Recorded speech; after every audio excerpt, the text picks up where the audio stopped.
It's one of the well, it's going to be the most exciting game of the World Cup. It's always been, in any World Cup, India Pakistan, that's the biggest game. It's like a final. We know how that rivalry comes with India and Pakistan. It's the biggest game. It's the biggest stage in the biggest stage as well. It's one of the well, it's going to be the most exciting game of the World Cup. It's always been, in any World Cup, India Pakistan, that's the biggest game. It's like a final. If those two teams don't make it to the final, it's like people watching the World Cup final when India and Pakistan play. We know how that rivalry comes with India and Pakistan. It's the biggest game. It's the biggest stage in the biggest stage as well. It's just crazy sold out game. I'm thinking of over a couple of billions probably watching the game. You know what I'm saying? So it's going to be phenomenal. Last question, top four of World Cup. I put India, Pakistan, England. Previously I said New Zealand, but I'm going to put Australia in this one. So I'm going to put India, Pakistan, Australia, and England. It's good to be back, to be a part of the veteran league. We played so many cricket over the years. At some given time, we always are going to say, hey, thank you, we hang our boots up, and that's it. And then you have leagues like this, just emerge, and then, we have to dust off our boots again and say, hey, we still have another round to go, and and I'm looking forward to play a part of the Veteran Premier League.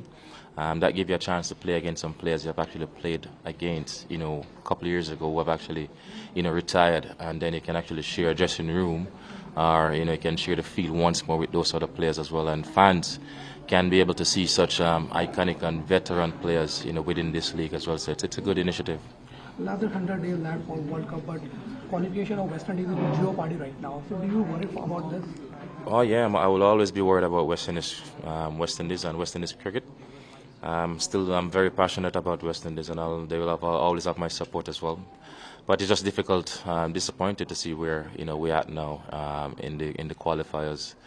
Slim chance to qualify, but like I said, fingers crossed, a miracle can happen, and we can see West Indies in the World Cup. It would be disappointed not to see a West Indies team here in India, playing in that World Cup. I'll be gutted. Honestly, I'll be gutted, to be honest with you. What is the reason behind you see downfall of West Indies right now? What is the reason behind? Sorry? What is the reason behind you see the downfall of West Indies team? I wouldn't say the really is the downfall. So we have so many history over the years. Things haven't been right. Things haven't been put in place. And, I could go on and on. We have a new coach. We just have Darren Sammy as coach as well. Just sort of sad to see he actually be facing this. He just get a job and, have this tough task ahead of him as well. But we have to give him time. The corner, it's not going to turn like, in just like, a month time.